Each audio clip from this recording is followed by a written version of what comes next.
where we know that William Ruto and President William Ruto and Odinga, Vice President William Ruto, or as they say in Kenya, Deputy President William Ruto, and Odinga's son, Raila Odinga, are in a neck-to-neck race to secure the Kenyan presidency. Who picks up the golden fleece? And the way it's going, we should also be prepared for a runoff, because the Kenyan constitution is very tight on the majority that the winner of the presidential election must obtain. He must obtain 50% plus one like they do in Ghana. Not just that, there's a second threshold, which is that out of 47 counties, he must win in at least 24 counties to become president of Kenya. Anything short of that takes the election into a runoff. So that's very interesting. We're keeping an eye on that. If we have a report, we'll send to you during the course of this program. Now, though, let's take an 8-minute video about President Akufo-Addo speaking yesterday at the Law Court Complex on the platform of the Attorney General's event, where he committed himself completely and absolutely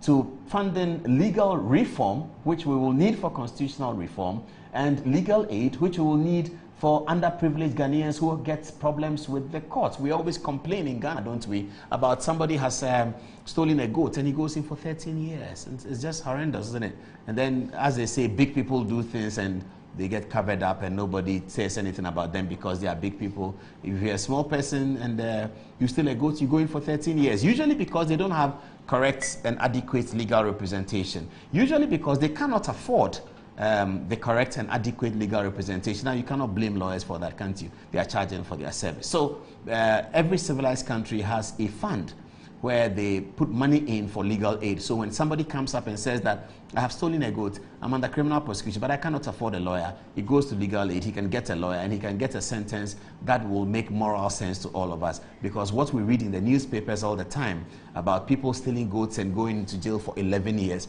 is totally unacceptable. It's horrendous, but it's part of the law. It's a penalty unit. If they get lawyers who can properly argue, amend the charges for them, or compel the prosecution to amend the charges during the course of the trial, that really would help, isn't it? Okay, so here's President Akufo-Addo committing himself yesterday to the fund, legal aid fund and legal reform. This is what he said. We'll be back in the studio for the rest of the political discussion. Stay tuned and tell your friends that Dennis Kwakwa from Kumasi is here to tell us what is really happening in the belly of the elephant in Ashanti.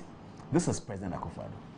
I recall that sometime in 2020, then Deputy Attorney General Godfrey Yeboah-Dame led the members of the immediate past board of the commission to seek audience with me and draw my attention to some pressing and urgent needs of the commission.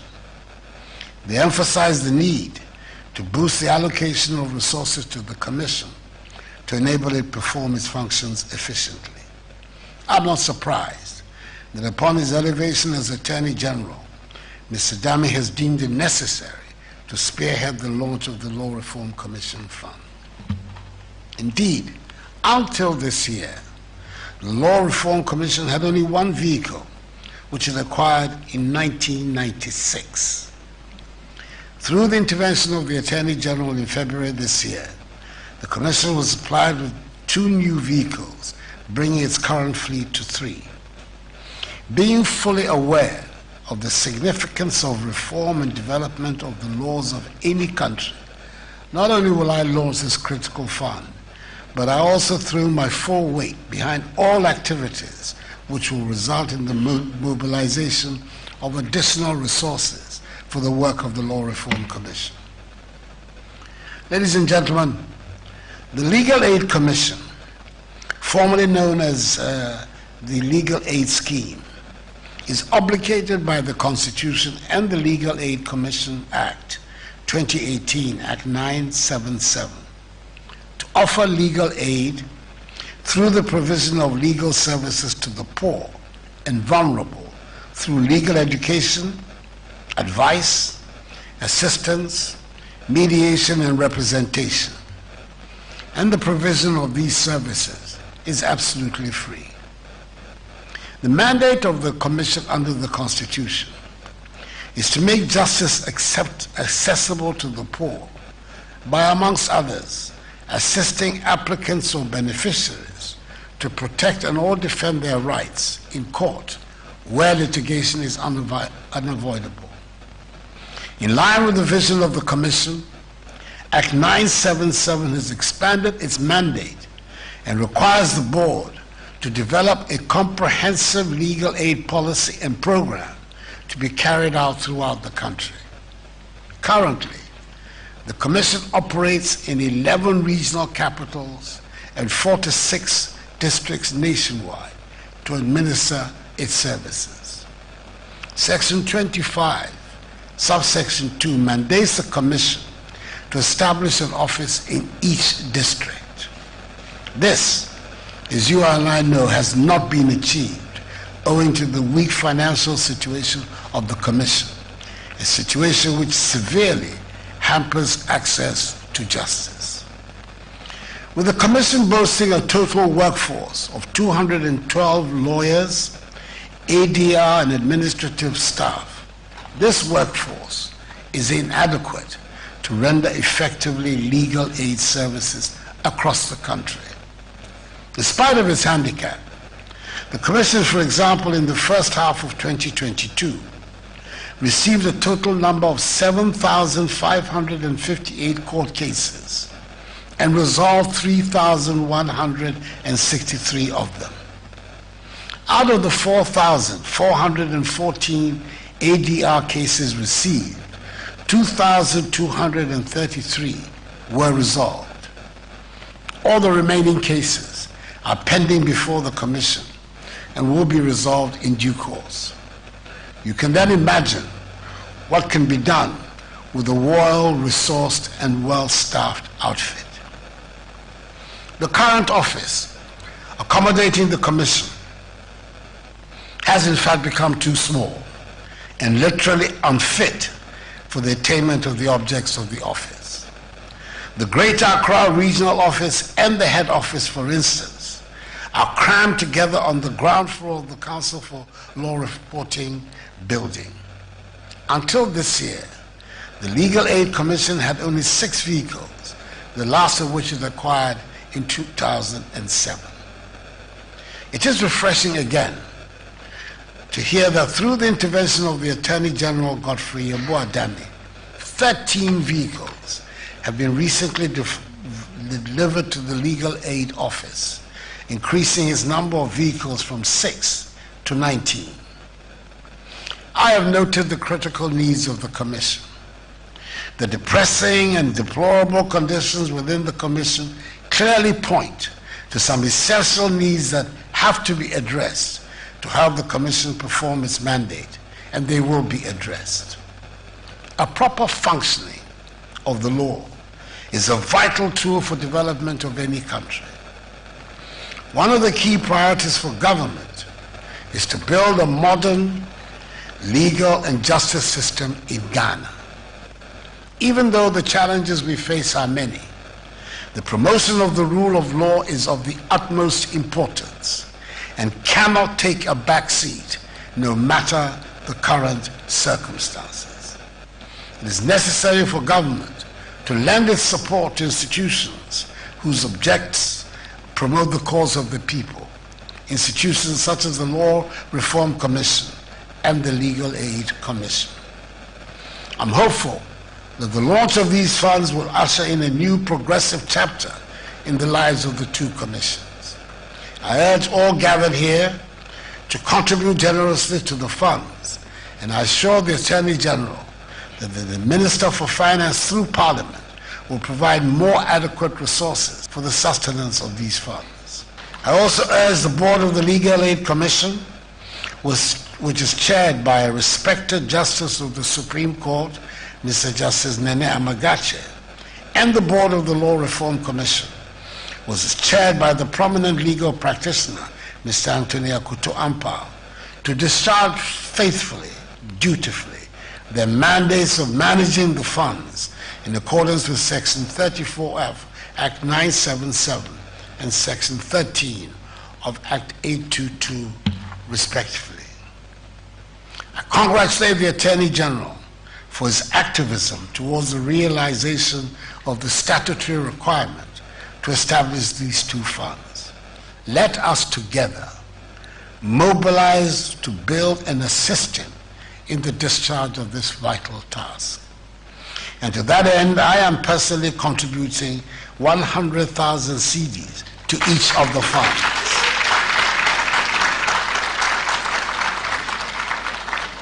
And I'm aware the government, through the Ministry of Finance, is contributing an initial modest seed fund of 1 million cedis to each of the funds. Hopefully, the minister will do even more. Okay, so that was the president's commitment. Now, I like something about this one. And I like something that the president does when he's doing his personal donations. They're quite hefty. And he doesn't hesitate to say, I'm paying 100,000 Ghana cedis to each of the fund.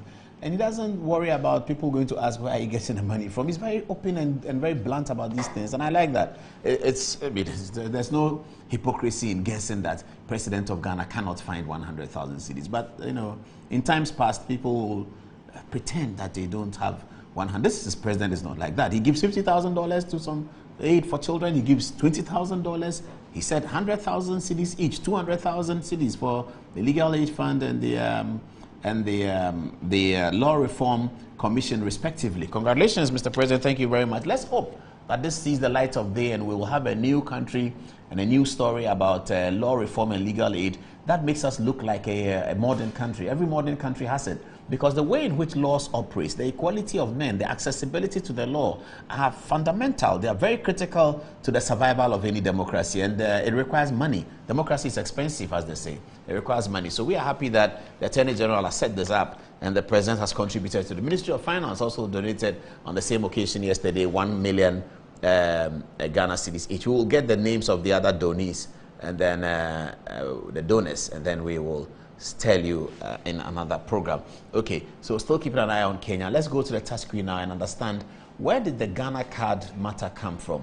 Where did the ID card come from? And why is the National Democratic Congress's General Secretary, the Honorable Johnson Asiedu Nketia, taking such a firm position against it the other day on Joy FM's interview that he had? Let's go to the touch screen and see what we got. Okay. So, good evening again and welcome to the touch screen. Tonight we'll do a few things here, not much, but this is the first one. The Ghana card, what did they say? Past, present, and future. It's a great presentation that has been achieved. Now, the Ghana card has come back into the conversation, not just because of SIM card registration, but because of something quite political. The Electoral Commission has announced again that they will be doing a voters register. Many analysts and civil society do not really understand why we need another voters register.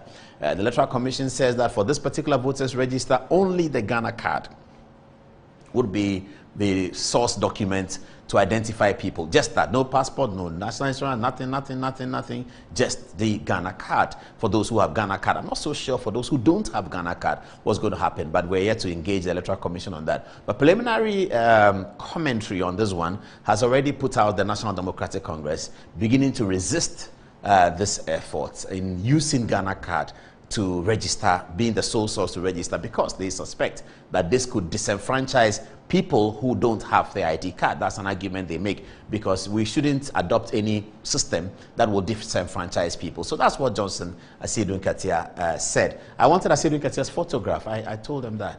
I hope they can get it for me.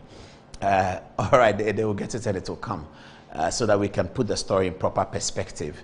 So that's the argument that we're going to hope to give you more information about the history of the Ghana card, where it came from, where it's gone to, so that we can go ahead. I think we should just go ahead. Okay, so national identification card. So viewers, this is the history that we have uncovered for you. So it goes as follows. Before independence, there was no system of identifying Gold Coasters. The colonial government will normally issue passports to persons who were to travel. This was useful to travel at the secondary port, since that was the main avenue for international travel. National identification cards were only reserved for British citizens who lived in the United Kingdom and not other colonies or dominions. So the national registration card, The photograph that you see here is a card that the photograph you see on the left side of your screen. The second one, the lighter one, is a card that the British issued to their citizens. They didn't issue that to the colonies. So in the colonies, the only way you'll be identified is that you had the opportunity to travel, usually to the United Kingdom for study or medicals or something like that. Many of them for study, you will be issued with a passport, and then that identifies you as a Kofi Menu or Akwete Jr. or something like that. That takes you to England to study. All right, so let's come now to the first attempt that was made under post-colonial Ghana. So immediately after independence, national ID card was not properly discussed.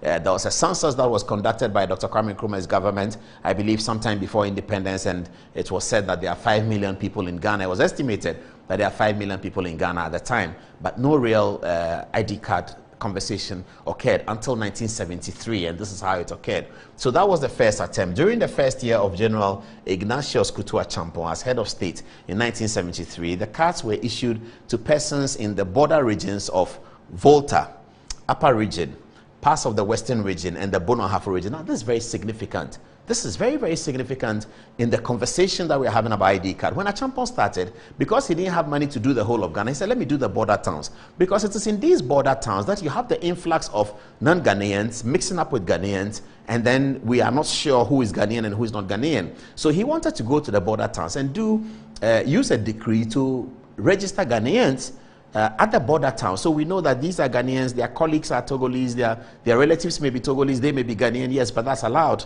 That happens in the world. There are people whose relatives are Belgian and then they are French. And if you look at French and Belgium, you look at Germany and Austria, all of these countries that have borders have these kinds of problems. So you have a border where the two groups of people speak the same language, Germany and Austria. There's always a big difference to tell who is German and who is Austrian. We know the story about people saying Adolf Hitler himself was Austrian and all of that. Yeah. So Achampong wanted to do this at the border towns so that we will be able to have clarity about in those towns, in Aneho and places like that, who is Ghanaian and who is not Ghanaian. That's what Achampong did. Let's read it again. He said the cards were to be issued for persons in the border regions of Volta, Upper Region, parts of the Western Region, and the Bono Ahafo Region.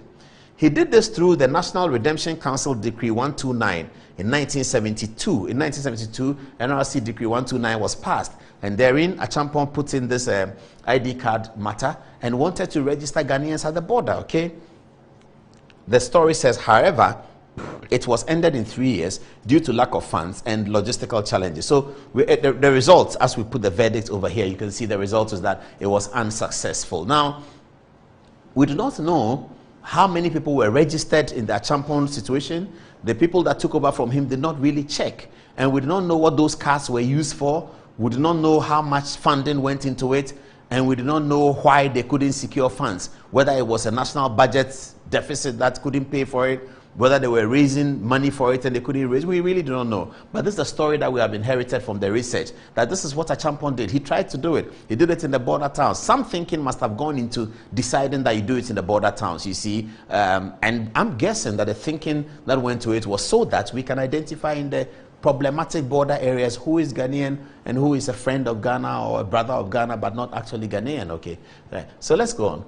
Now, the second attempt was here. Now, we put Justice D.F. Anand's photograph here for a reason. Let's go through the details. The PNDC, which is Rawlins's Provisional National Defense Council, set up committees, including a technical implementation committee for the implementation of the Ghana card concept.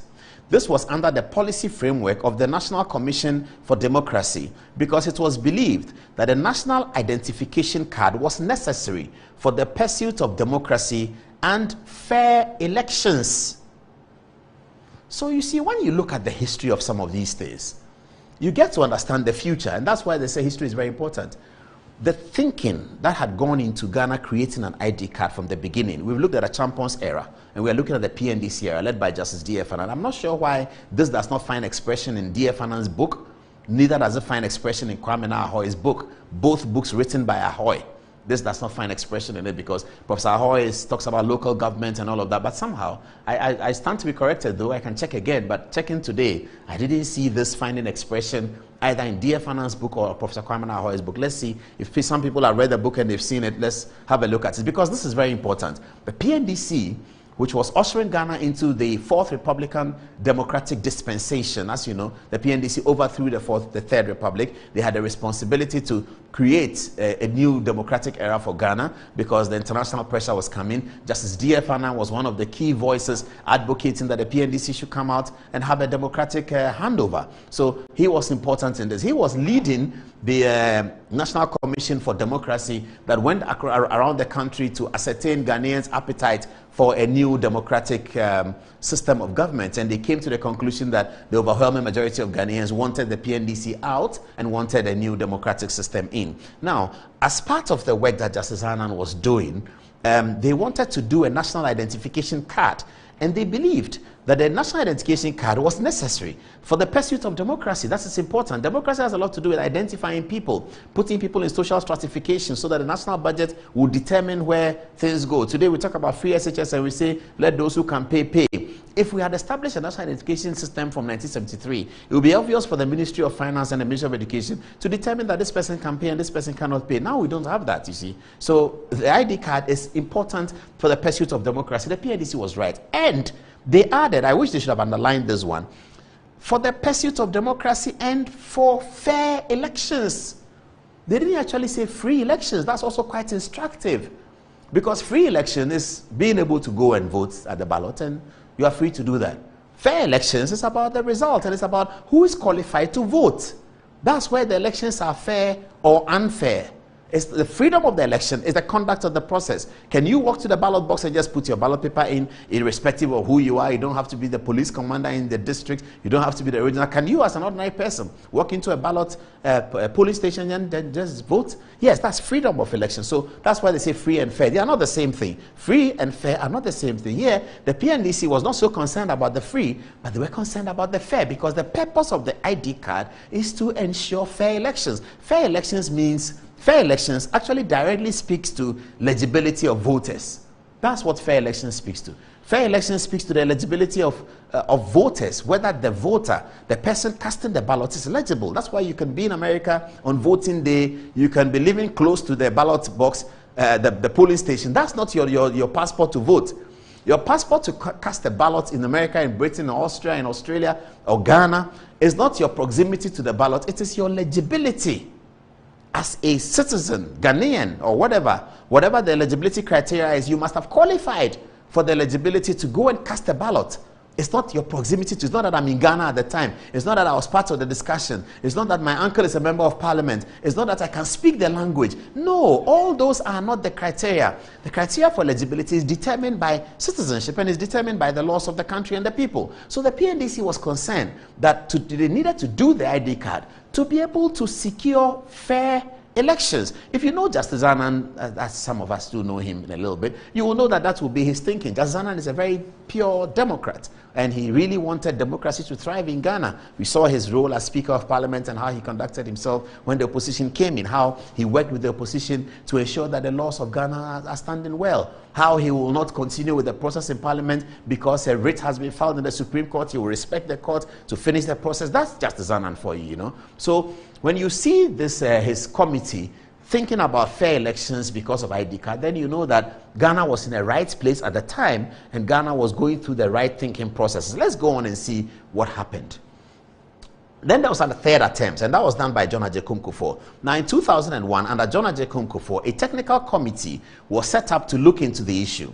The findings were submitted to Cabinet, and in 2003, the National Identification Secretariat was set up. In 2006, the Secretariat became known as the National Identification Authority. So that's what we still have here. What John Agyekum Kufuor started is what we still have. Now, what John Agyekum Kufuor started had precursors. The Colonial Authority did it in a minimal form by issuing passports to travelers. Then nothing happened until Achampon's regime, where he said that, okay, if we can't do the whole country, let's go to the border towns and secure it. It was not successful.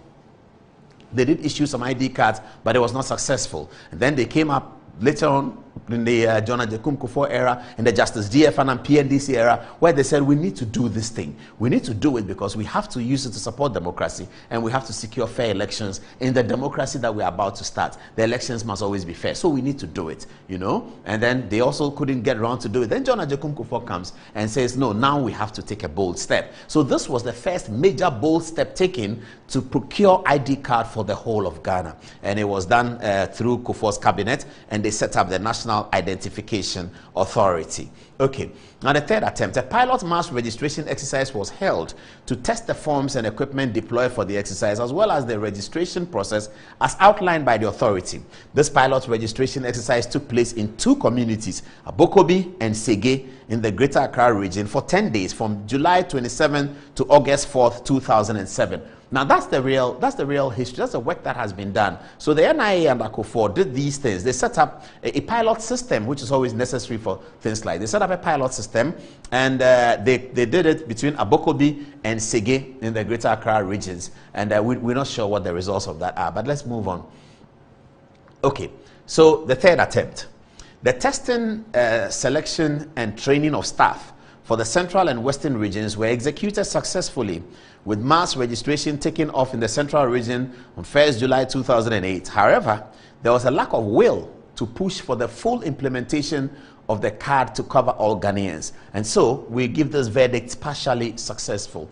So the political will is always important. And I'm guessing that in 2008, 1st July, there was election in December 2008. It was a big election. So I'm guessing the political will must have waned in favor of the processes leading to the national election. So voters registration card was going to be, a new voters roll was going to be set up. The election was crucial. MPP were looking for a third term. NDC had been in opposition twice. Professor Mills was running his third campaign. So by July in 2008, it is expected that political will about a matter like the ID card, significant as it is, will pale into insignificance as far as the elections of December is concerned. So we can understand and forgive the people of the day who sort of didn't show the political will to continue. But let's see what happened after that. Okay, the Parliament of Ghana. The Parliament of Ghana passed the National Identification Act in 2006. We should have done this before, though. Sorry, so this 2006. In building up the chronology, we're already on 2008. So let me take you back to 2006. The Parliament of Ghana passed the Identification Authority Act 2006, Act 707. The act was, among others, established an authority responsible for the issue of national identification cards. Okay, then comes January 2008. Okay, this also should have happened before. Parliament of Ghana passed the National Identification Act 2008. The act was to, among others, provide for the capture of personal information of individuals by the authority for the issue of national identification card. Section 18.1 of Act 707 empowers the minister to make legislative instruments to, among others, provide for the uses to which the card shall be put. Now, this is also very significant. Now, this is happening in 2008 when John Kufuor is still president. Okay, the Section 18.1 of the act that was passed by J.A. Kufuor, which is Act 707, empowers the minister to make legislative instruments to, among others, provide for the uses to which the card shall be put. Okay, so Act 707 is created. Then Section 18.1 thereof says that the minister responsible will take an LI to Parliament and then provide the uses to which the ID card will be put.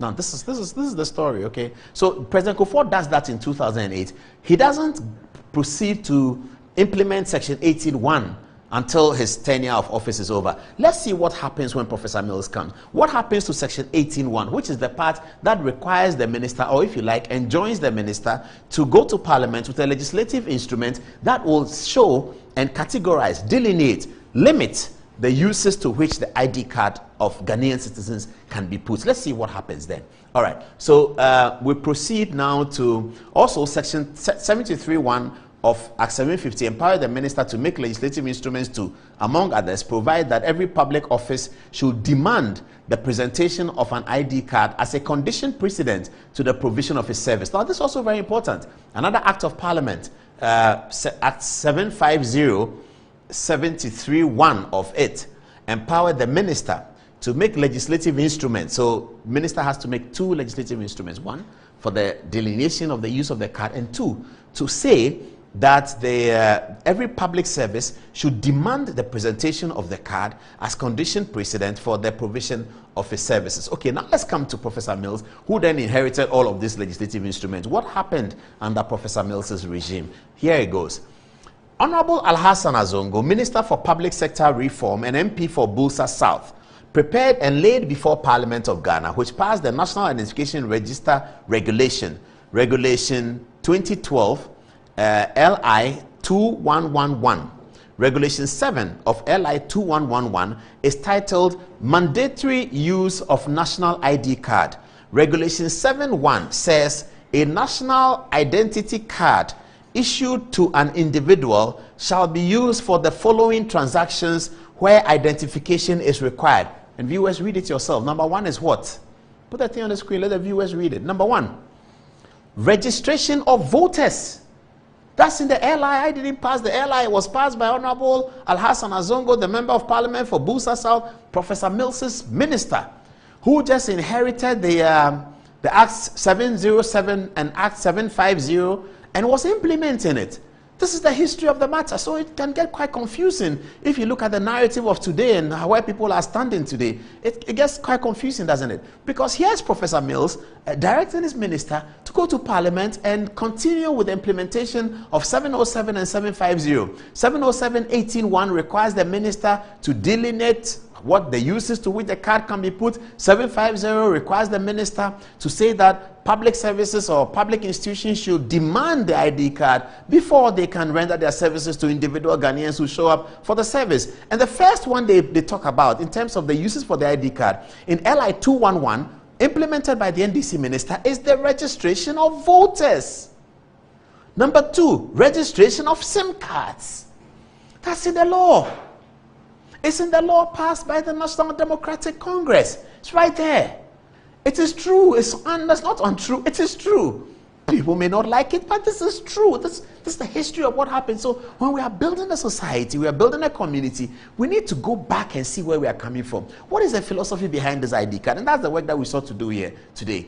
Let's get into the minds of the history, the people who did the thing. What were they thinking about? So that we can understand when there's controversy about ID card should be used for this, ID card cannot, and the whole fight about national identification. You cannot even understand it.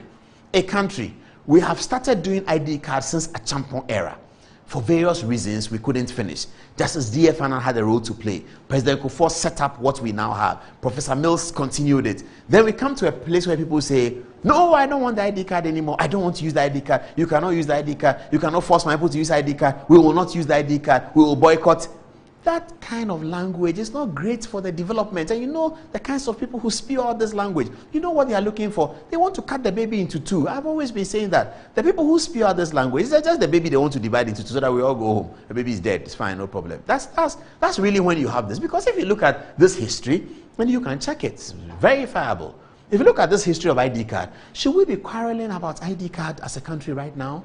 Should we? We shouldn't. If you look at the history, every political party has had a role to play. Every political party has had an addition to make.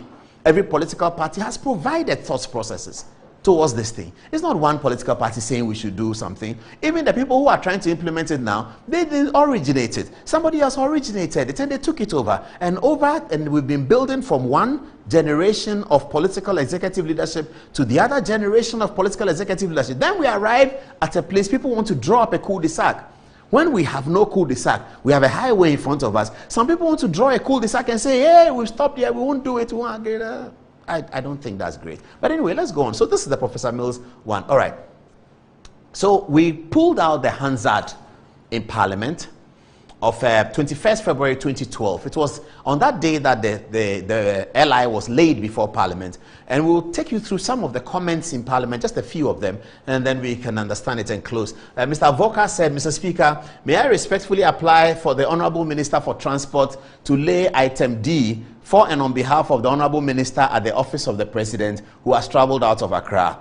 And then, Madam Speaker, clerk item D, okay. Then it continues, it says, by the Honourable Minister for Transport, Alhaji Collins Dauda, on behalf of the Honourable Minister at the Office of the President, National Identification Register Regulation 2012, LI 2107, referred to the Committee on Subsidiary Legislation. It goes on. Mr. Yalban Rose Del Hanzar says, and then Madam Speaker speaks. He says, I thank you. If it is about the same matter, let us leave it and move on. Honorable member, the paper you are deferring, is it only affecting D? And Mr. Veji says, Madam Speaker, they are D and F and their subs. Okay, these are parliamentary stuff that can get a bit boring, but let's continue looking at it. What about G? That's Madam Speaker asking. It can be laid, and E can be laid, and if E can be laid, then let us go on. So G for Ghana is the regulation that governs the ID card, just so that you know, so you can follow the conversation, okay? Dr. A.A. Osei says, Madam Speaker, that's Dr. Anthony Akoto Osei, by the way. It says, Madam Speaker, it is D, E, and F. Madam Speaker says, so we can go on to G. All right. Then Mr. Yalban says, Madam Speaker, I am the Vice Chairman of the Committee of Subsidiary Legislation. The Chairman, due to unavoidable circumstances, is not present in the House. So I am seeking your indulgence to lay the report on behalf of your committee. Madam Speaker says, all right, yes, let's do that. Mr. Yalban, on behalf of the committee chairman, lays the report on the Committee on Subsidiary Legislation on the National Identification Register Regulation 2012 LI 2107. Okay. So that's how LI 2107 was laid. And it said that the purposes for the ID card is registration of voters and registration of SIM card. This is 2012 under Speaker Joyce Bamford-Addo. Now we also pull this up. This is a minority underscores the need for every Ghanaian to get Ghana card. Sunday, it's a Ghana web story. Sunday, 9th June 2022. The Minority Caucus of Parliament on Friday underscored the need for every Ghanaian to have the national ID card. Okay, full stop. And it's attributed to Haruna Idrisu. Now, this is not surprising. This should not come as surprising to anyone. Because if you look at the processes that we've gone through on the ID card, the trajectory of it, yeah, this makes sense for the minority in 2022, in 19th June 2022, to come out and say that, yes, Ghanaians should accept the ID card. What are we hearing today from Johnson Asiedu Nketia? That he's a general secretary of the NDC and that the NDC will not participate in using the ID card for the voters register. We do not really know whether the EC needs another voters register. I'm not sure about that. But if the EC needs another voters register, should the Ghana card be the only card to deal with it? The answer has to be yes. If you look at the history of the Ghana card and where it's come from. So this is just a photograph of the British passport as it then was, the one that they used to give to us. And then this is the national identification card in the British colonial era that they used to give to us. So here's our story, here's our song. We think that Asiedu Nketia is out of step. There's a record that the minority in the NDC said that the Ghana card is necessary. The conversation now is, should the Ghana card be the sole, only identification, source of identification for a next voters register, moving on to the Ghana card itself, becoming the passport to be able to cast a ballot. We should be getting there where the Ghana card itself should be. And the Ghana card, which is not against anyone, it's not against any political party. How Asiedu Nketia thinks it's against somebody, I don't understand it. How is Ghana card against somebody or for somebody? Ghana card is registering all Ghanaians. It's against somebody and it's for somebody. You know, this kind of politics that's sometimes we do in Ghana, it's not very great. Okay, so it's Asiedu Nketia and Jill Mensah. We were expecting them to meet at the course the other day. It didn't happen, but they were both there. They are different period. So let's continue to interrogate this matter. To be fair to Asiedu Nketia, he's saying that if you use the Ghana card, you disenfranchise people. I'm guessing he's saying that because not everyone has the Ghana card as of today, even by the report of Ken Atefa. And I think Electoral Commission is saying that we're going to do another new voters register next year, sometime next 2024, and the Ghana card will be the only identifying instrument for that. But we have showed you the history. Achampon wanted to do it at the border towns because that's where the problem is. DFNI wanted to use it for fair election. Justice DFNI wanted to use it for fair election. Professor Mills asked his minister to take an ally to Parliament following what John Kufuor did and said that the Ghana card will be used for the voters register and for the national SIM card. Come 2022, Haruna Idrisu and the minority in Parliament urged Ghanaians that go and get a Ghana card. In August, Asiedu Nketia says no. We will not use Ghana card for the election. Okay, so the ball is in your court, viewers. What do you think? Send a message to our Facebook address. Good evening, Ghana official. And let's read it. That's our first story. We're now going into the next story if we have time, and we're going all the way to Ashanti region to speak to Dennis Kwakwa about what's happening in Kumasi and why is the MPP losing ground. Are they losing ground? Okay, he'll tell us about that. Maybe we have a commercial break, don't we? I guess we have a break. Okay, we can take the break now, and then when we come, we'll take the text messages, and then we talk to Dennis. A nation constitutional for one and one for all. The time is now, honorable friends, we are called to get involved. Register with the National Identification Authority. A nation constitutional for one and one for all. The time is now, honorable friends, we are called to get involved. Register your children who are 6 years and above. If you're over 15 years, get a national ID card. A nation constitutional for one and one for all. The time is now, honorable friends, we are called to get involved. You are a Ghanaian. Get your national ID card. If you're over 15 years, Get your national ID card. Ghanaians living abroad. Get your national ID card. President non-Ghanaians, yeah. Get your national ID card. A nation constitutional for one and one for all. The time is now, honorable friends, we are called to get involved. If you are a Ghanaian or legally resident in Ghana, If you're over 15 years, get your national ID card. A nation constitutional for one and one for all. The time is now, honorable friends, we are called to get involved.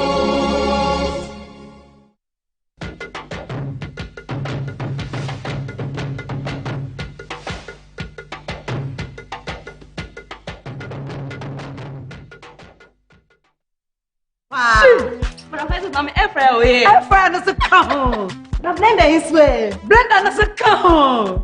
Because you won't pump, but on the count. E kaho ba. Afei na fi we die aso. E high sense factory direct promo. Factory direct promo no kire say.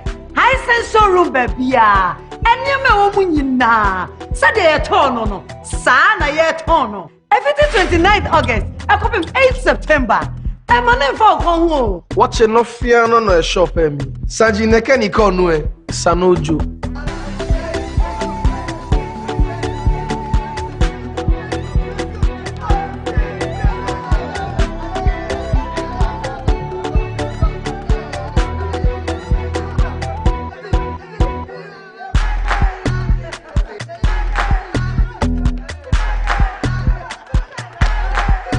Everything 29th August. I come 8th September. Madam High Sense, Matiti Susel. Who? High Sense.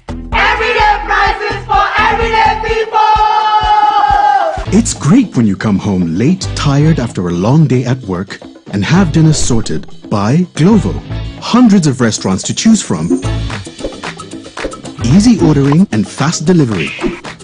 At the speed of your hunger. Download Glovo, order food, groceries, or anything you want. We'll deliver.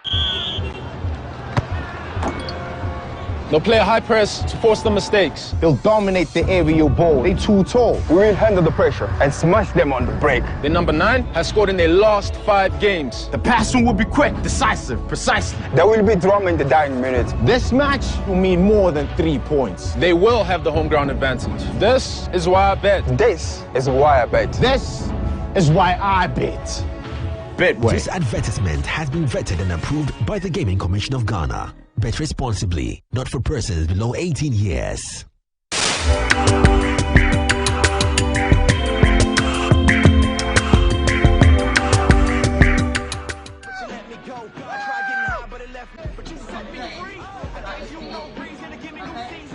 There you go. Woo, Ghana! First Ghana medal! So mad, in Ghana first medal. So check I pass him Lucien too. Pass him Lucien.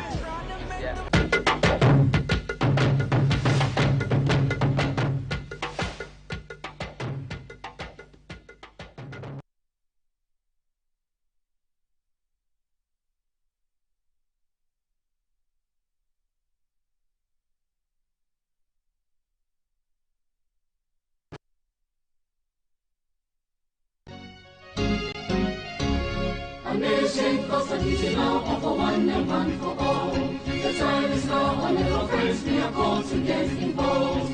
Register with the National Identification Authority. A nation calls for duty now, all for one and one for all. The time is now, all little friends, we are called to get involved. Register your children who are 6 years and above. If you're over 15 years, get a national ID card.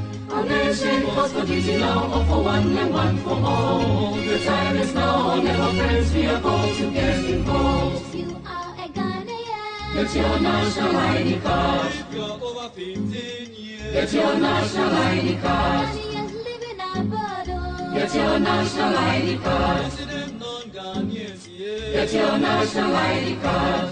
A nation calls for duty now, all for one and one for all. The time is now, all little friends, we are called to get involved.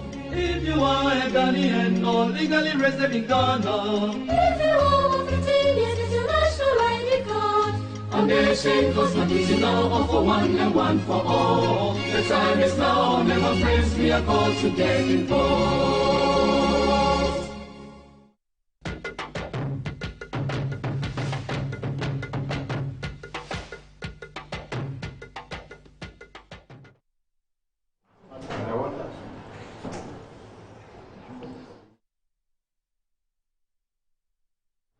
Babako Kokomisa, we have gone through several political administrations right after independence, but the inception of democratic governance was fully inculcated and infused into the system in 1992, backed by the legal framework which opened grounds for electoral reforms and give opportunities to openings of the electoral register.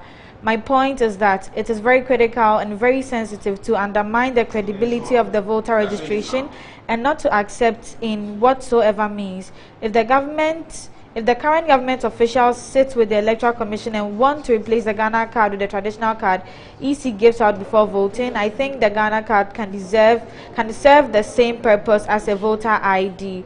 Also from Kinsaka, Apostle Paul, always educating the masses. We learn a lot from watching your show. God richly bless you, Apostle. And finally from Ora A. Amwa, most journalists must learn from Paul, not forgetting history students. Also coming from Aaron Babako Kokomisa, okay, coming from Jedla Medical Supplies, I don't think the EC said is doing a new register. They talked about using only the Ghana card for continuous registration. Also coming from Nana Kofi Asamoah II. My mom is from the Upper West region. She still has the ID card from the Echampon era. She's 70 years now. And also coming from Archesin Dibaba Taylor, may God bless you, Mr. Paul. You always give us nothing but education and an enlightenment. You are a legend in journalism. Also coming from Lily Wills. So why is the NDC now kicking against Ghana card? Asembe and Krani. And also coming from Safiano Adam. Good evening, Paul. I'm struggling to understand the NDC and their cohorts on why it is not appropriate for the EC to select the Ghana card as a breeder document for continuous registration of potential voters. Didn't CI 126 for 2020 voter registration permits the Ghana card and the Ghanaian passports as the only legal identification documents for registering people on the new biometric voters register? So if the EC has taken out the passports, how would that disenfranchise a chunk of potential new voters? Between the Ghana card and passports, which is easier to acquire as a citizen? The argument against the use of the Ghana card as a breeder document isn't convincing. From Safiano Adam Pusiga, also coming from Nana Yaumensa. Therefore suppose analysis with facts and figures and not assumptions and rumors. If anyone has anything in contrast, let him bring it on. Also coming from Alphonse Ajay, the NDC is afraid of losing the 2022 elections, of which I know for sure they will lose too. Anyway, they are preparing their sympathizers' minds towards the loss in underway. And lastly, from Papa Yao Korang Ababio. Wow, Paul, I'm amazed at how deep you've been able to dig to explain the historical antecedents of the Ghana card. It isn't surprising to see Asiedun Kete and his NDC taking such a stance. In reality, the NDC has attempted to subtly register their members whilst making it seem as though they are against the Ghana card. Their plan is to appear to be opposed to it whilst preparing themselves to ride on it, hopefully our next power in 2022. The NPP is wide awake to their gimmicks and we are mapping up strategies to curtail their hopes. Suhini Imran says, I think the EC shouldn't be demanding a new register at this time when the nation is struggling financially. Let's get our priorities right as a nation. Edu Jempu Prince says, Uncle Paul, I strongly believe that the MPP party is a divinely ordained institution which has been granted the wisdom and blueprints for the development of our nation in freedom. It is therefore no surprise that the Elephant Party is attractive to many right-thinking individuals and intellectuals within the society. May God keep his plan for our nation Ghana as he keeps the MPP in power for at least 16 years in order for us to solidify the developmental structures across board. Greetings to Madam Harriet at the Office of the Chief of Staff. Candor Verity says it's okay to vote with the national ID card, but the trust of EC is all lost.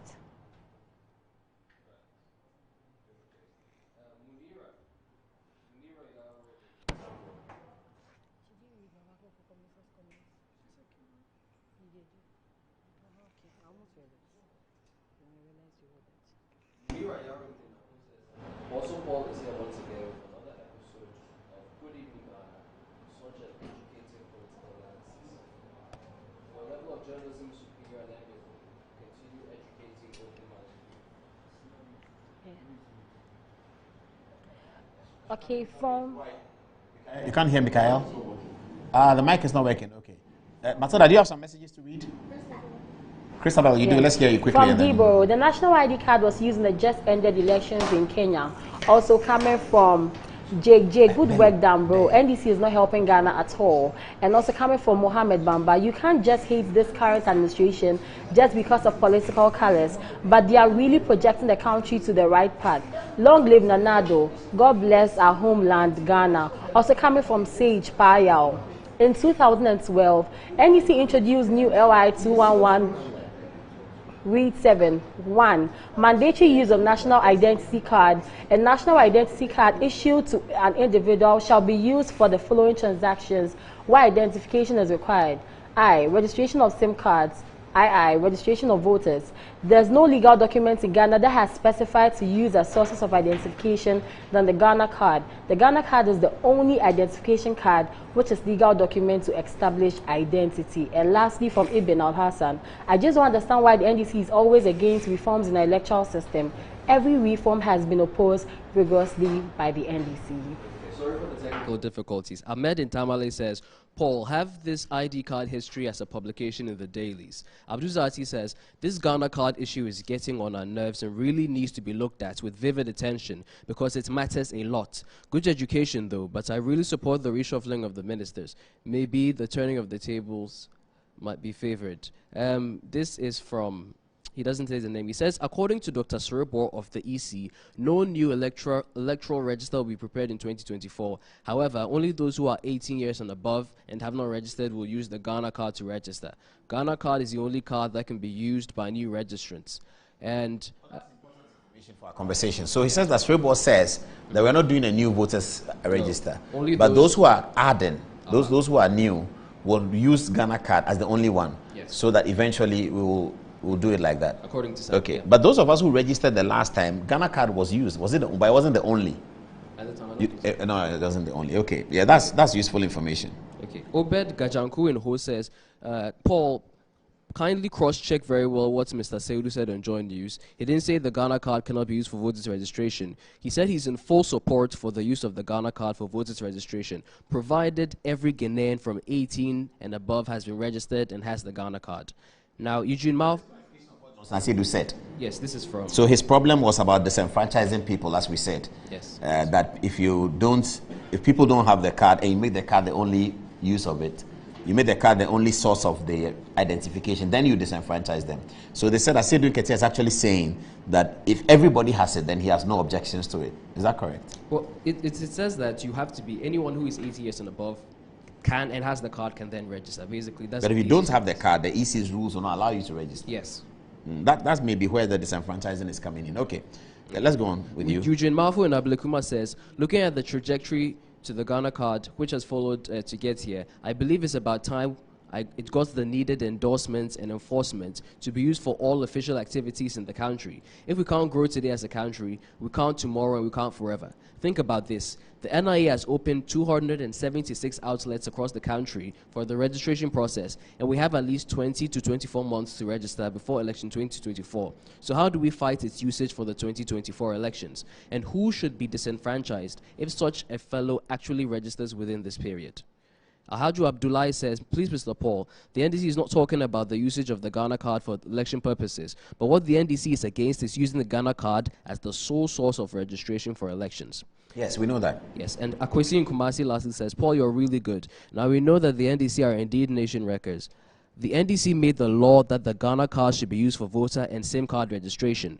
And Sam George and Asiedun Ketia are creating the impression that it's Ursula who is foisting it on Ghanaians. Okay. Okay, I have some text messages too, and you know that when I'm reading my text message, it means that they are super complimentary to the program. You know that, don't you? Okay, so a texter says that, God bless you and your generation, Paul. I said amen to that, didn't I? All right. It says, seriously, tonight's show is evidence that the 2008 change of government was a bane to Ghana. I've always held that view, and I made that public in January 2009. I've said that so many times. I made that public in January 2009 that I think that the 2008 vote was wrong.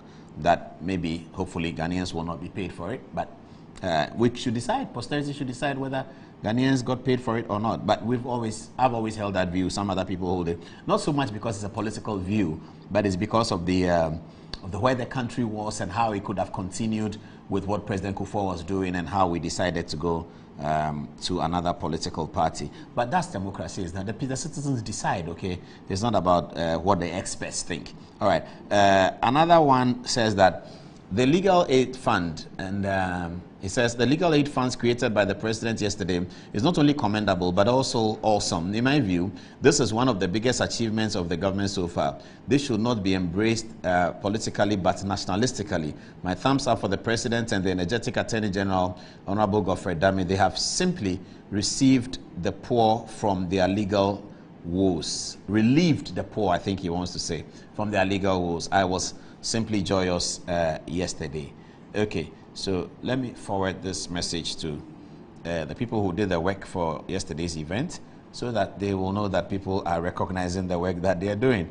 All right, is it forwarded? Okay, yes, it is forwarded. All right, now I have Dennis Kwakwa who is with me right now. As Alassane Bello is struggling to finish the work I gave him. Alassane Bello, one of them, went to cane him, viewers. I give him work, he doesn't do it. He hasn't done the work, so we are not ready with the Kenya. He's now on the touch. Please show him. He's on the touch screen doing, I'm finishing, I'm doing that. Show the man properly. Show him. He and Ibrahim Zebula, they are dead. They are struggling. Look at what they are doing. They are now. This is work he had yesterday and this morning, this afternoon. He hasn't finished. Look at the time. It is something. Bello hasn't finished his work. Hard working as he is, he hasn't finished the Kenya work. Okay, Ibrahim is helping him. We come to the studio for the conversation. When they are ready, they will tell us, and then maybe they will have an update. Then they will tell us. Okay, Dennis. Rapport. Thank you very much for coming. Thank you very much for hosting me. Is there a problem in Ashanti region? That's a very difficult question to answer. You are the director of communications for the government's party. Is there a problem in Ashanti region? You're talking about the NPP? Yes, the NPP. Is there a problem within the NPP? We've seen videos of people threatening, cursing, saying that they gave their lives to the party in 2017. Nothing has happened, no road, nothing. We saw some of the narrative of the 2020 elections where the NDC said that President Mahama has done more for Ashanti region than President Akufo-Addo has. President Akufo-Addo, who picked up 75% of the vote, President Mahama, who picked up 28% of the vote. The narrative of 2020's elections from the NDC said that President Mahama has done more.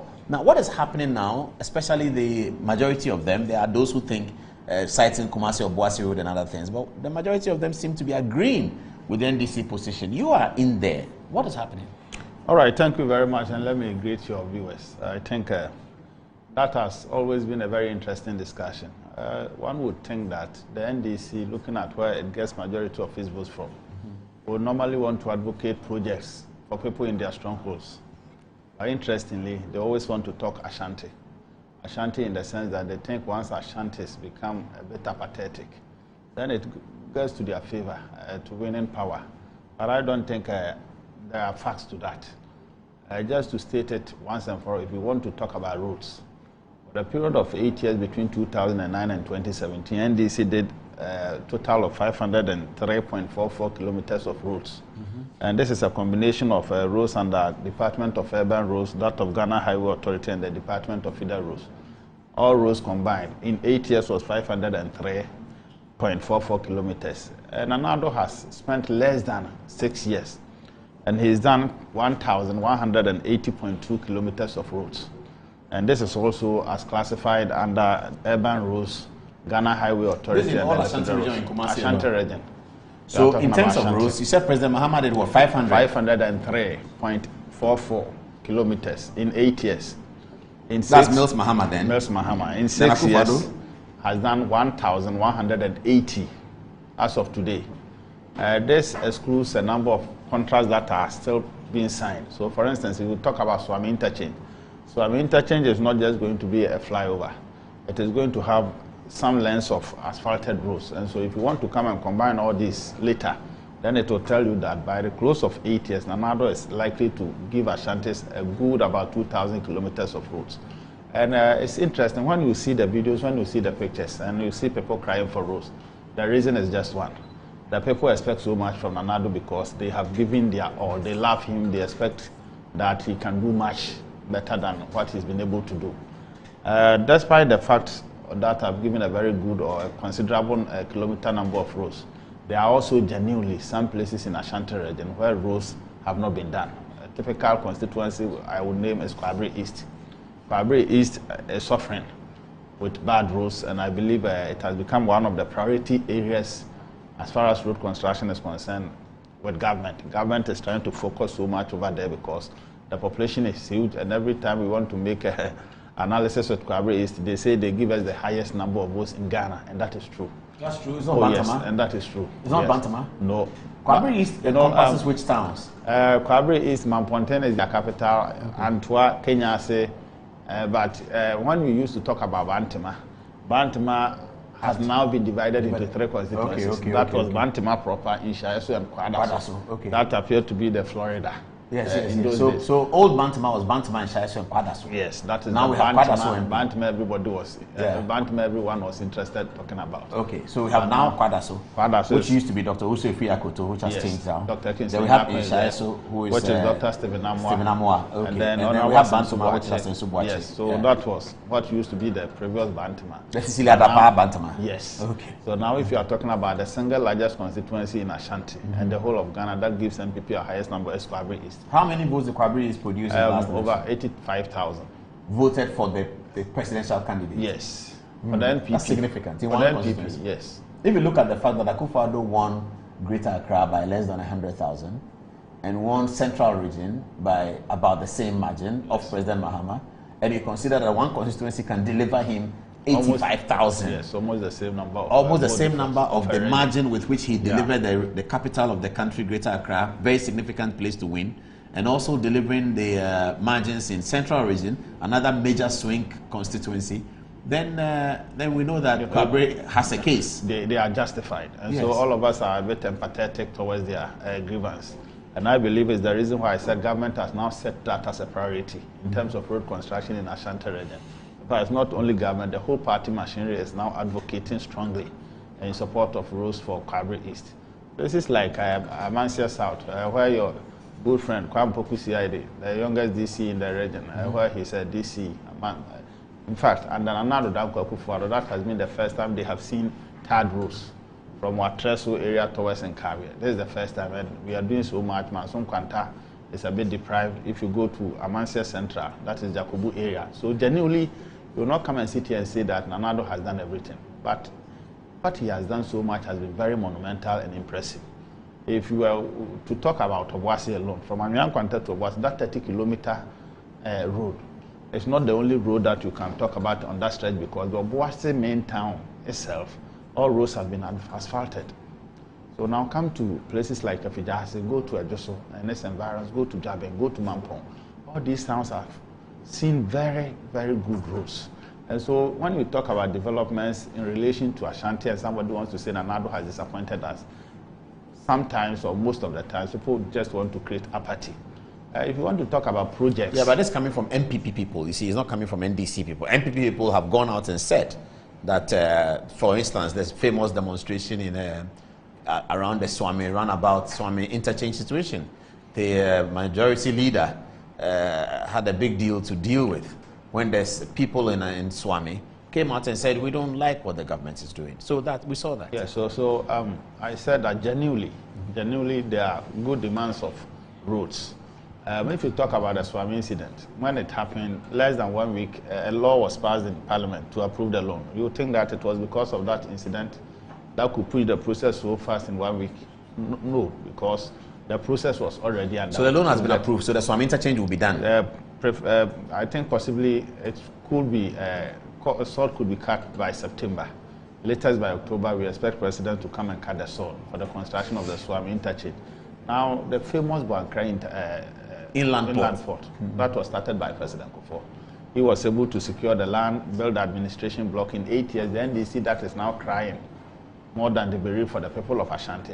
They did not even put 1 bag of cement anywhere on the site. Now, Nana Danko Kufuor graciously, knowing what he gets from Ashanti region, has now been able to give us the grant, the loan, whatever is required to get the project done.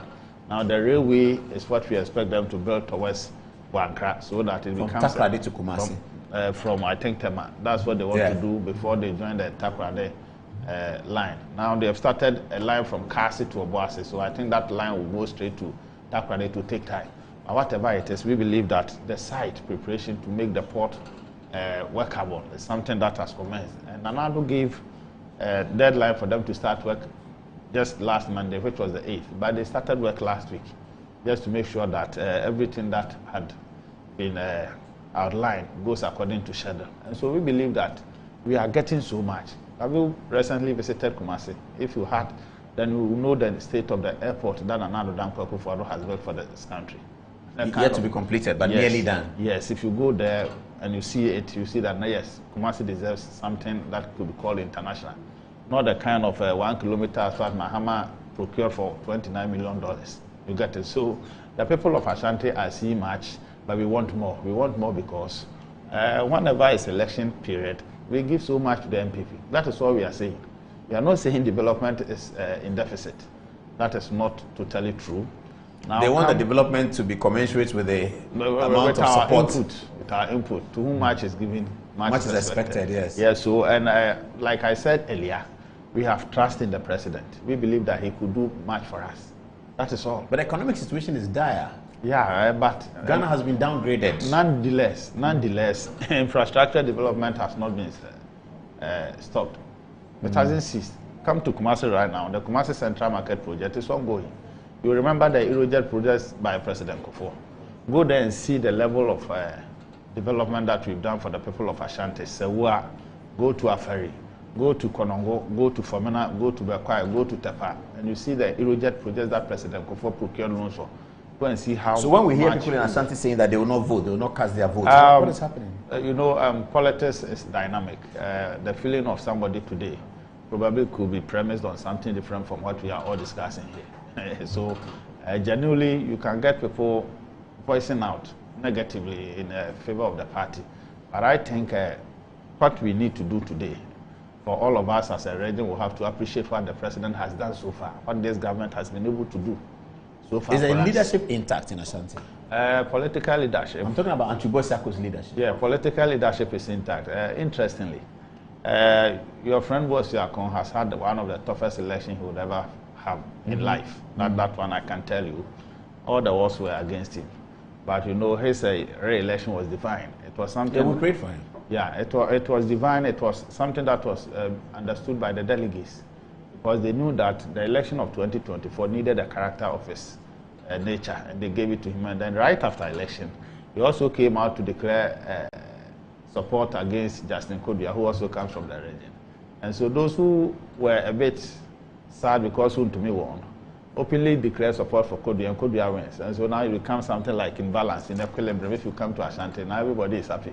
Because those who didn't want Untumi are happy because Kodua won. Those who didn't want Kodua to win probably were for Untumi, and they have won. You get it? Okay, so it's a win-win. So it's a win-win. So everybody but there now. seems to have been some reconciliation between JFK and Wuntumi. But Wuntumi, I saw a video on the party they had in Accra. Wuntumi is very, very experienced politician. In fact, at National Council now, he's the longest-serving regional chairman. Oh, at the National Council yes, today? Yes. Third time? Yeah, the only third-term regional chairman. He's worked with about 5 different So he's the chairman of chairman? Yes. Now he's the dean of all regional chairman. Dean? And so, that's the term. Oh, yes, that's his term. Maybe you should give him vice chancellor. You have to host him here. And then he says he's the dean. He's the dean. Not that he is not saying, they have elected him. And so political, I think, coherence is working, both from our brothers who have won positions at national, coming down to combine with the efforts of those of us in the region. Chairman Njugo Siako, some years ago, probably wouldn't entertain a lot of things. But today, we'll sit down and tell you that I'm now grown. I have to deal with things maturely and make sure that we all progress. So I think what he's been doing now is just to give support to the regional minister, make sure we fight for development for the people of Ashanti. We wouldn't just come or go back to the electorate in 2024 and say, go and vote for the MPP. We want to see that the votes that they give comes with commensurate development. And so Kumasi Central Market is something that we'll never leave behind. Planting for food and jobs. If you come to Ashanti, most of the farmers in that region benefited immensely from that program. And so if you could cast your mind back to 2020, even when people were not going to farm, even when we were not importing a lot from outside, we were still being food sufficient in order to deal with ourselves. If you go to Ashanti region in terms of education, you know that 2 most important model schools that are in Ghana today are in Ashanti. Go to Kwadaso, the School of Creative Arts. I call it a university. It doesn't qualify to be called SHS. I've told the Minister of Education. It's better he goes to Parliament and gets a law passed to make it a university right away. Go to President Kufuor's hometown. The only STEM school in Ghana today is at Bosomtwe. That is Bosomtwe Girls, the only secondary school that has started science, technology, engineering, mathematics education is over there. Now you come to Ashanti, President has done one project for TVET. The Commission of TVET had to start a state-of-the-art facility for TVET. And that one single project is given to Ashanti. Okay. Is it true that the 47 MPs from Ashanti are in trouble when the time comes for re-election? Every politician is always in trouble because the basis for which you won your last election might not be the same. Events will change. And once you are not able to move according to the expectation of the people at the time, probably you'll be in hot waters. But I believe, looking at the pace of development, all that I'm saying are things that are done by the central government. If we should go down to what constituency MPs and MMDCs are doing, then we become so much impressed. And then it tells you that all the noise that normally you hear, not all of them, most of them, is just mere propaganda. And like I said, the NDC today is expected to speak for people in their stronghold. They are not speaking for them. They are only concerned about people in Ashanti because they think that noise will create a lot of apathy. And if Ashanti becomes a bit apathetic, then it means they are likely to win elections. Now, the Dodo Purposeful Road that Muhammad took forward expedition on, as whether a gift or a bribe, just got demolished by rains. It has taken another Danko Akufo-Addo to reconstruct that road again. It's very, very... it's part of the Eastern Corridor, isn't it? That's the Eastern Corridor. The Purposeful Road, yes. Yeah. Now it's in the best of shapes. NDC MP Kwame Agbodza went to do inspection less than 2 weeks ago, just to say that Nanado has done it well. They are not prepared to talk about that. They only want to talk about some footpaths in Ashanti that has not been done. You got it? So I'm saying that the people of Ashanti talk for one good reason. The reason is that we give so much and we want another to do so much for us. Not that another has not done anything. It is not true, absolutely. That is one point that I want to state emphatically. But that he hasn't done enough. The government hasn't done enough. Enough for 6 years has been done. From the things I'm telling you, even with road construction, I'm telling you that Anado in 6 years has done more than what they could do in 8 years. That excludes the 100-kilometer town roads that is being done by Sino Hydro. You know, the Sino Hydro, though the bauxite has not been mined, we are making good use of that money. The Swami interchange is coming from Sino Hydro project. The Tamale interchange that has been already commissioned comes from the Sino Hydro. Takrade interchange, Sino Hydro. We go to Ninahin, some 50 kilometers of town roads is being constructed, though mining of the bauxite has not started. And so, if you want to put together all of this, the people of Ashanti will become so much appreciable. Okay, in the year 2024. Okay, is Ashanti region in terms of politics, is it preparing to elect a particular presidential candidate the way it elected a particular general secretary? When the time comes, Ashanti region, let me correct you, Ashanti region did not decide to elect a particular general secretary. Ashanti region has always been the region that chooses the best for the party. There are times what does that mean? There are times that Ashanti region delegates choose people over their own. Even in the party, come to Nana Addo Dankwa Akufo-Addo's era. Against Nana Addo and President Kufuor's, majority of Ashanti supported Nana Addo. Against Nana Addo and Alan Kyerematen, Nana Addo got about 94% in the last primaries that they contested. And so Ashanti don't... So that again, against President Kufuor versus Nana Addo, Nana Addo, yes. Majority Ashanti of Ashanti supported Nana Addo, yes. Oh, Nana Addo's votes came from Ashanti? Majority. Oh, I see. Time. Yes. Against Alan Kyerematen, Nana Addo still won over 90% of Ashanti votes. Ashanti will always stand up and throw their weight behind somebody they think is fit for the purpose at the time. And so... so did they vote Kodia because they thought because Kodia was coming from there? Not so. Is that also not the reason why Ashantis are saying that we have been throwing our weight behind all other people? Now let's look inward and control the party. Ashantis are not like that. It is not true. Nobody controls the party. The General Secretary cannot bring the party headquarters tomorrow to Ashanti. He can't do anything of that nature. The only thing is that he has motivated and inspired the young people of Ashanti. You know, when we talk about general secretaries of our party, normally the youngest one we used to know was Dambuche. The era of Dambuche was between the 2000 and I think 2000. For most of our young politicians today in Ashanti or even in Ghana were not born. And so Justin Scott's election has inspired a number of the young people of our party. And I don't think Ashantis looked inwardly to elect Kodia. He worked for it. Kodia marketed himself well. And then he had to win the election to motivate and inspire a good number of young people in our party today. And so his efforts, that of Nana B, that of Dr. Chan, all those who come from Ashanti and became national officers, we expect them to be visiting home frequently so that they come and add their way to the regional and the constituency executives to make sure that we are able to deliver the mandate for 2024. 2024's election will be won by the NPP nonetheless, but it wouldn't be easy. It wouldn't be easy because we will have to do something extraordinary, something that has not been done. The Ghanaian mentality is that once 8 years comes, then we have to leave. And so we have to convince them, and that is the reason why the NPP government, in terms of infrastructure development, is trying every possible best to outpace whatever our opponents have done, even in 16 years. And so it is not true that we are not doing anything, but I'm stating here once and again, put it on record, that the people of Ashanti are only calling for more. We are not saying the president has disappointed us. If you know Ashanti very well, then we used to know the Atonsu Lake Road, and you go there today and come back. You wouldn't agree with anybody who says development has not taken place in Ashanti. If you know the Lake Road, you go and come back today, you will be highly convinced that NPP has done much. You know, President Kufuor did the part of Kumasi to Ejuso. That is the dualization. And Addo has given the contract now from Ejuso to Konongo. And I've been pleading, advocating that the only stretch left within Ashanti region is from Konongo to Jaso. And I want to see government re-awarding that section of the road so that that dualization project, as part of Ashanti part is concerned, will now be completed. That will be from Kumasi to Jaso? No, if they finish there. Yes, if they finish all that. Now they've but awarded. There's carriage from Accra side, which is Pokwasi side. It's going on. Yes, it's Sawam side. They just cut the sword for 3 lane. Yes, from Ankor to Suhum. Yeah, I think so. So ours is starting from Ejuso to Konongo, and I'm pleading that the bit of it left so far in Ashanti region, the stretch in Ashanti, will be from Konongo to Jaso. If we complete that section, in fact, that should be less than 10 kilometers or so. If they're able to do that for us, then that portion of the dualization project will be sorted out in Ashanti.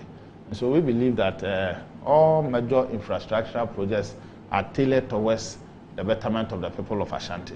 We are not only thinking about them in terms of election, but we think that they deserve the best. We think the Ashantis have contributed so much to this nation's development. They have supported in terms of agriculture, they've supported in terms of industry, they've supported in terms of trade.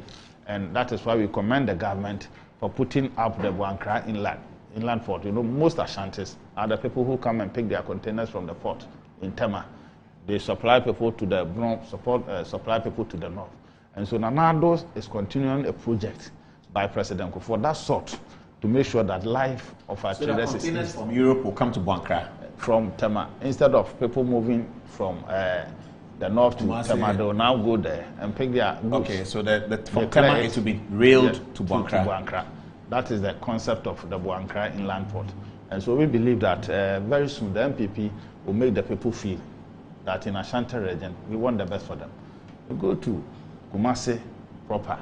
I believe that by the next 1 year or so, if you go to places like Menchia, it will be very difficult for you to see dusty roads.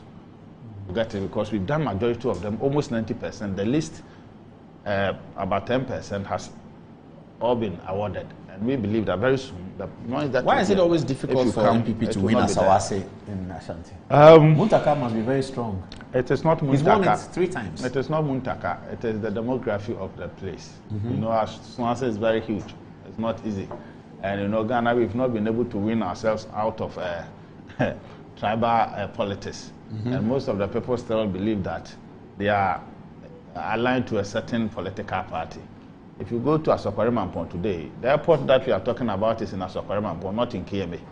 So the people of Aswasi, we expect now to see that the MPP is doing so much for them and therefore pays us back. Muntaka is one MP who is now very, very formidable because he knows how to socialize with all of wings of the place. If you go there, MPP is coming, you can meet Muntaka. If NDC is coming, you can meet Muntaka. Muntaka was one of the MPs who advocated strongly against the relocation of the Eurojet project from Ashanti to other regions because he knew that the people that he served lived in Ashanti and therefore he needed to support other NPP MPs to get the project there. We commend him for that, but we believe that his time has expired somewhere in But if he's a good MP, his time shouldn't expire. Yeah, it's not better. It's good but not better. And we will be able to bring somebody who will give them the best of services. And that's why we would want him to go. He's done so much well. That one wouldn't sit here and condemn him. So outright. Metro TV, insightful and inspiring moments. Has Christian? Hallelujah, hallelujah. I'm so excited once again to welcome you to today's special episode of your favorite Good Life Devotion. The Good Life Devotion is a daily devotional teaching of the truth of God's Word, aimed at bringing all the sons and daughters of God around the world to a state of maturity where we can manifest the beauties of our God to make our world a better place. And the Good Life Devotion is also aimed at maturing us to be more effective in the work of the kingdom so we can bring many more people into the kingdom of our Lord Jesus. By the grace of God, in order that everyone will have the opportunity to be consistently connected, the Holy Ghost has put the Good Life Devotion on television, radio, and internet platforms, so you can choose the platform that's most convenient to your pattern of life and remain connected because of the serial nature of the teachings. We take a subject a week, and on the same subject we look at different perspectives from the scriptures, so we can have the complete thought of God on that subject at that time. So running from Monday to Sunday, we expect you to be connected. Just ensure you have subscribed to our YouTube channel, that's the Dividend Life for Good Life Devotion, and then download also FGM TV so you can get the messages at any time you want to watch. We have been dealing with the subject of our responsibilities in Christ after we have dealt with our rights last week, and we have eaten quite a chunk of the material. We understood what our responsibilities are, that these are things expected of us by our Heavenly Father because of who He has made us in Christ, what we now have in Christ, and what we are capable of doing because we are in Christ. There are things that are our obligations, things that are our duties to carry out. There are things that we are accountable for, because if we don't do them, they will affect our lives, the lives of others, and even affect what the Lord is going to do in our time. So a child of God that will go far with God in this life is the one that, apart from looking for what belongs to him to lay hold on, is also very aware that there are responsibilities and he's discovering them and fulfilling them, because your enjoyment of your rights is interrelated with your responsibilities. We explained all of that. Then we started looking at some of these responsibilities. The first we said was the responsibility of ministering to the Lord our Father. Why? The reason is because we are the only class of beings in His own class. There are angels, 24 elders, 4 living creatures, everything. All these creations, they glorify God, but none glorifies Him at the frequency of Himself, except the sons of God, for we are the partakers of His divine nature.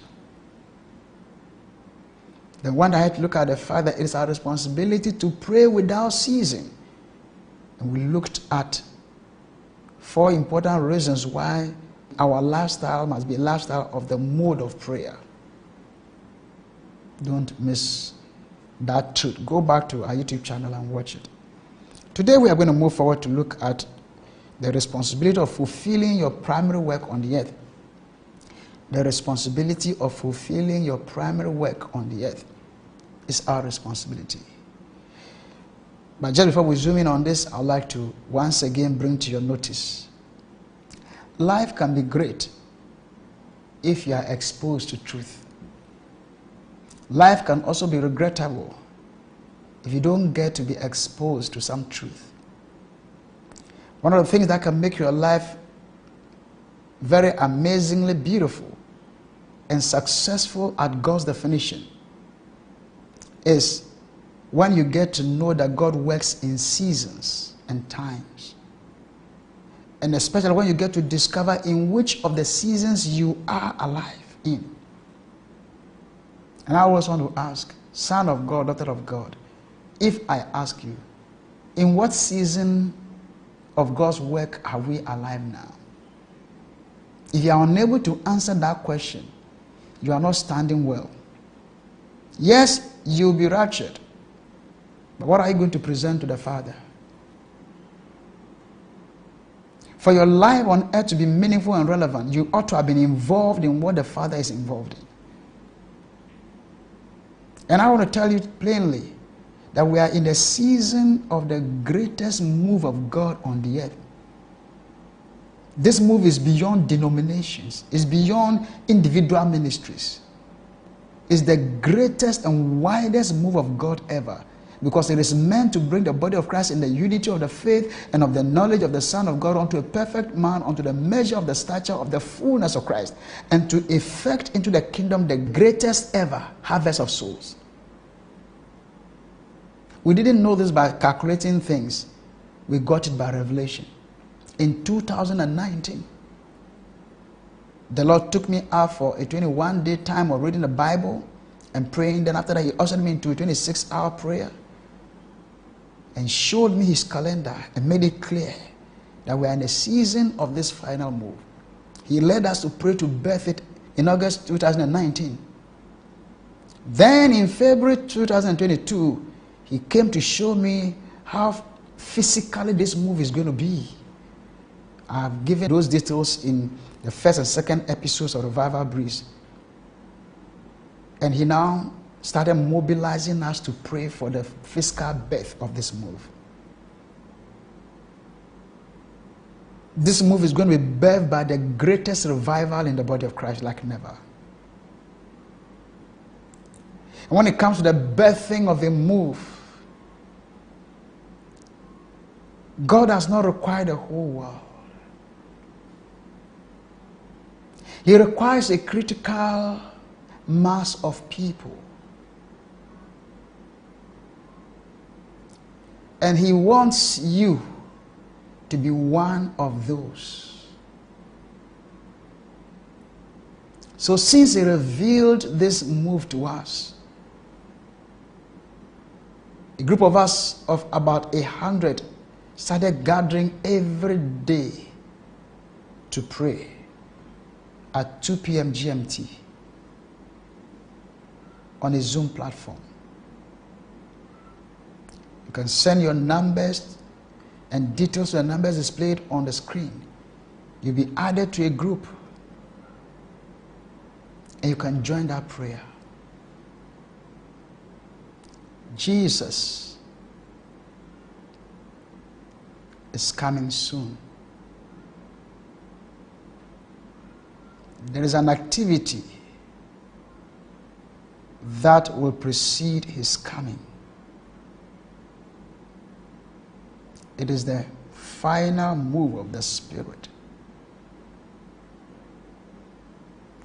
The Lord is calling on you. Be that Hannah. Be that Simeon that will bring Jesus into reality.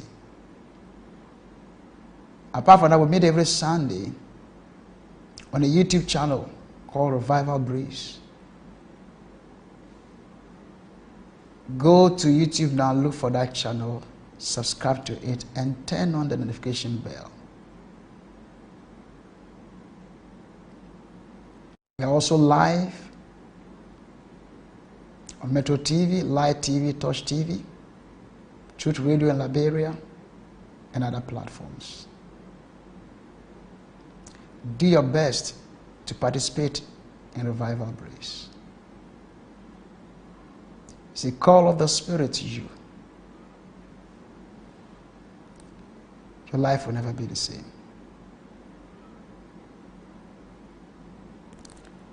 Father, we thank you for today's episode. We give you praise. We give you glory. In the name of Jesus. We are looking at